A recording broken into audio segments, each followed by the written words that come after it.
so that we can spread out the blood and so that we can actually see the cells of the blood. So we use glass slides to do this. They do have frosted ends here.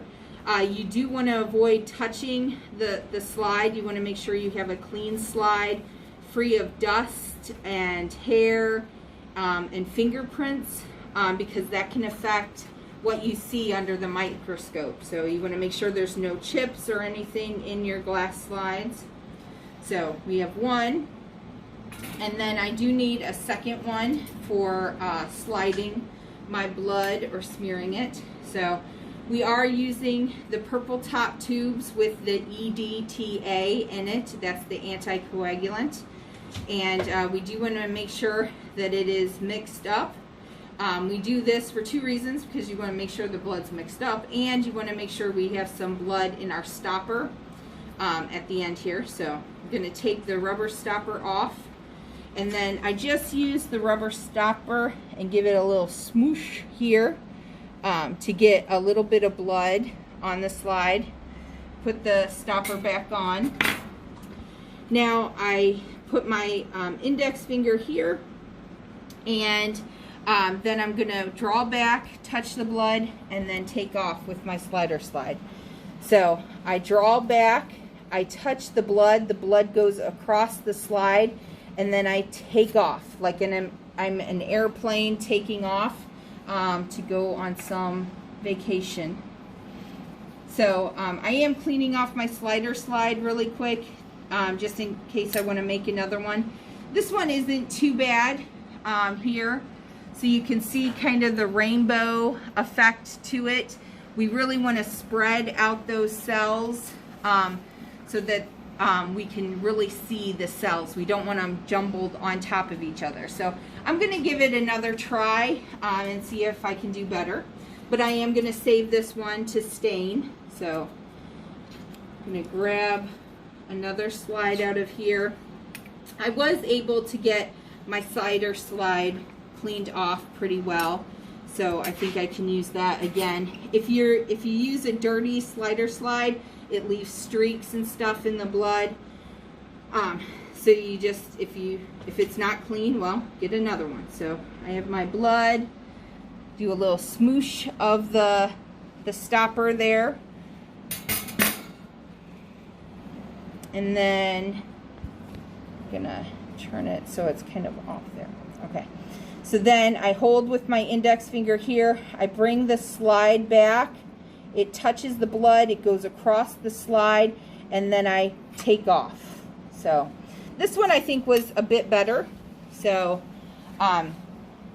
you can kind of see the rainbow effect, and then it has a nice kind of curve to it. So we're going to go with these two. You do need to air dry them. So you wave them in the air like you just don't care. So this is how we air dry them. So as I'm air drying, why don't we walk to the AI lab room so that we can then stain them.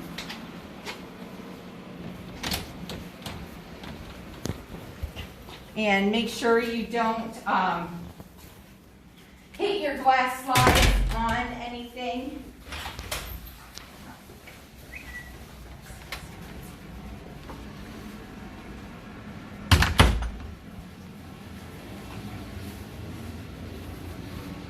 All right, so there are two different ways to stain your slide. So you can dip your slide, or you can submerge your slide. So I'll show you both so you know which one you want to pick. So I almost blew my face. All right, that would be silly. So I think they're pretty dry here, so we'll go with this one first. So I do use a clothespin here, and I put it on my slide.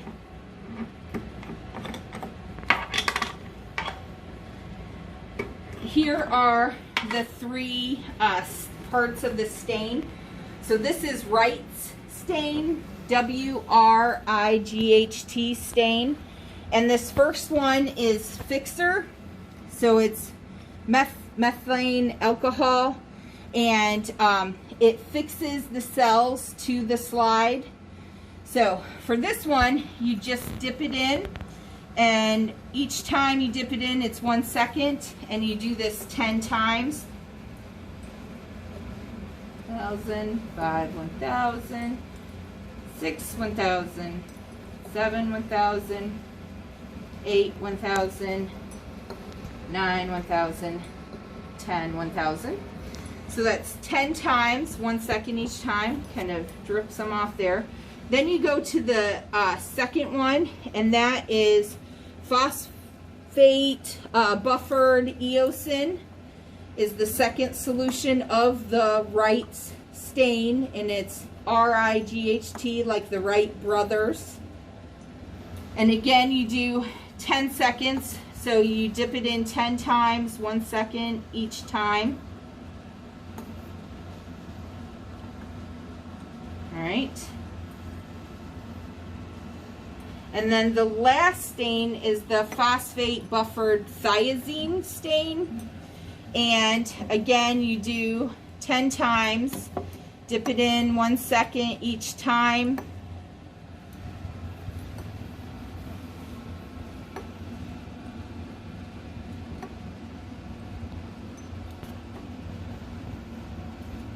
All right, so that was it. Try not to drip all over. This stain does can stain your clothes and your skin, so we don't wear nice things here. We wear jeans or scrubs and a t-shirt, and then you just rinse it off in a nice little drip here. And then I do grab a paper towel. Thank you, assistant. And I will kind of set it to the side here, kind of tap it to get some of the water off. And then you do make sure which is the back, and then you can wipe off the back of it. To check if you're not sure which is the front and the back, we don't use this area back here. The cells are just stacked on top of each other and we can't really see it. So I just use my finger and I just test back here to see which side is up and down. All right, the next way is to kind of submerge your slide. So we set it here on the grid of our sink, and we use the fixer first. So we'll use this, and then what we do is we just submerge the slide. So put a couple drops on there, make sure all the blood cells are covered. So we're fixing it on there. And again, you leave it on there for 10 seconds.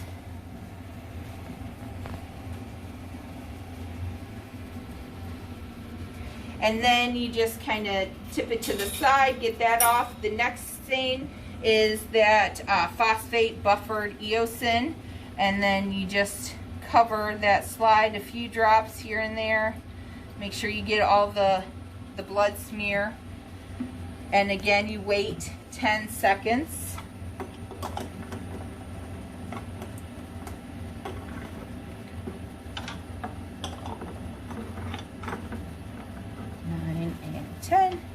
And then you just kind of tip it to the side here.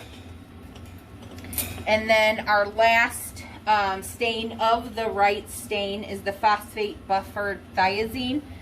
And you just drip some drips all in there. So some people like the dipping method. Other people like this method where you submerge the slide.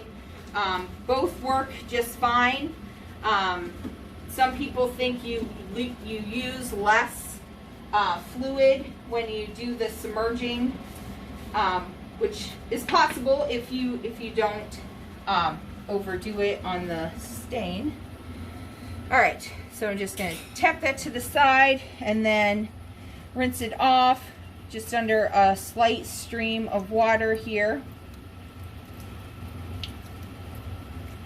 And then back to my paper towel, and I just kind of tap it to to the side to kind of get that water off.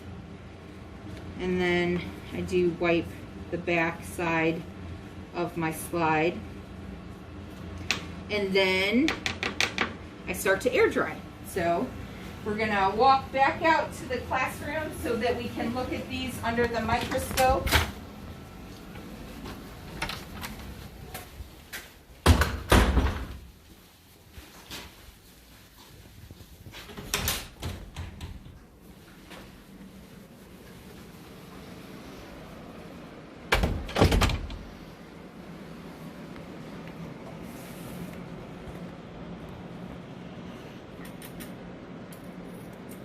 Okay. So when you get the microscopes out of the bag, the head part here will be turned around. So you just need to loosen this one up just a little bit, turn it around, and then you tighten it back up. So this is how you want to work with your microscope. So here are the eyepieces here. Here are the objectives that we'll be using. This is your stage and your stage clip that keeps your slide in there. You have a couple different ways to adjust your light. This knob here will adjust your light, and then this rolly knob right here will adjust your light. Here is the on and off button, so we're going to turn it on. It plugs in the back. Alright, so let's go with this one.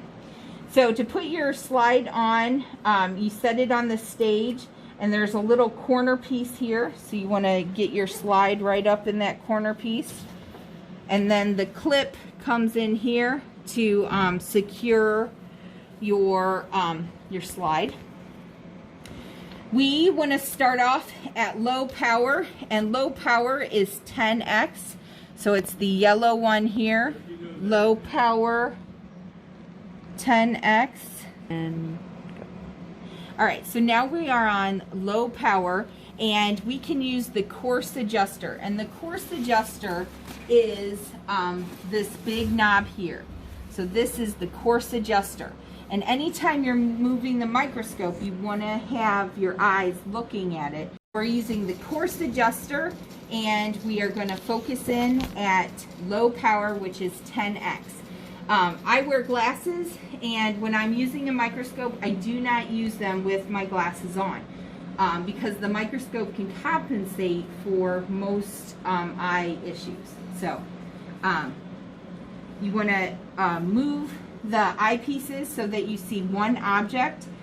So everybody's eyes are placed differently, and then we're going to use the coarse adjuster to bring this in focus, and I just use slow movements, just turning it, and we're getting closer, and there we go. So close, there we go. All right, so you see a bunch of little cells all in there, but it's not very easy to identify. So we need to move up to higher power to be able to see it. All right, so now we're going to move to 40x, which is called high and dry. So here's the 40x.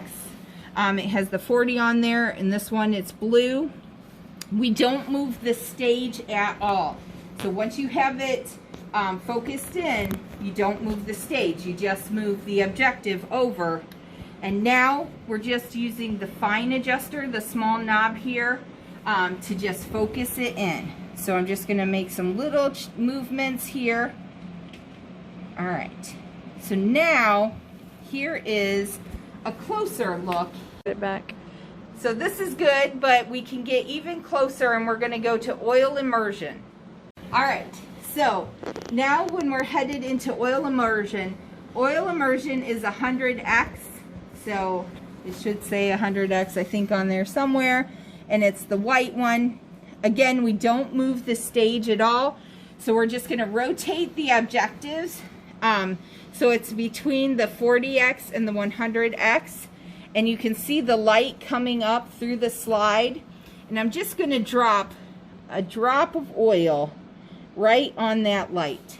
And a drop is all you need. One drop, not the whole thing.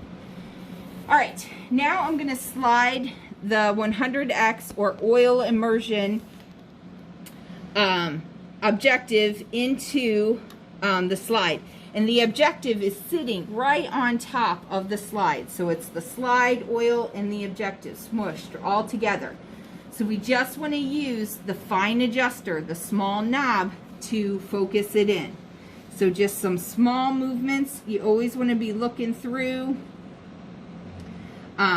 Always want to be looking through the objectives. All right. So now we can really see the cells very clearly. I see a bunch of red blood cells, some platelets, and I think I have a lymphocyte in the middle. So I'm gonna let you see that. So red blood cells all around, and then the purple cell in the middle looks like it has a circular nucleus, and so that I think is a lymphocyte. And there's small little platelets there, but a lot of red blood cells, a lymphocyte, and then some platelets. So that is 3 cells that we've already identified, and for your practicum you only need to identify 2. So let me look around and see if I can see a segmented neutrophil. If not, we'll call it a day, and we'll let you guys look for some. Oh, there we go. There we go. All right, so a bunch of red blood cells around there, and a segmented neutrophil in the middle. Some small platelets around as well. So that gives you an idea. We also have page 33 in our red hematology books, have all the equine cells on them. So you can use this to help you identify the cells. So segmented neutrophil, lymphocyte. Here's a monocyte with those big old vacuoles in the cytoplasm. Here's a large lymphocyte. Here's a basophil with the kind of the purple granules in the cytoplasm. And then here's an eosinophil with those raspberries kind of in the cytoplasm. So Casey, we'll try to get some blood from her. She usually has some eosinophils and basophils in her cytoplasm. So just to kind of finish up, when you're done, because the oil is touching the microscope and stuff, we want to lower the stage, take the slide off, and then we want to use a chem wipe to clean off the objective and make sure we get oil off of the objectives. And I usually kind of give a once over the eyepieces, and if your nose touched anything, you want to kind of wipe stuff off. So I think that is it.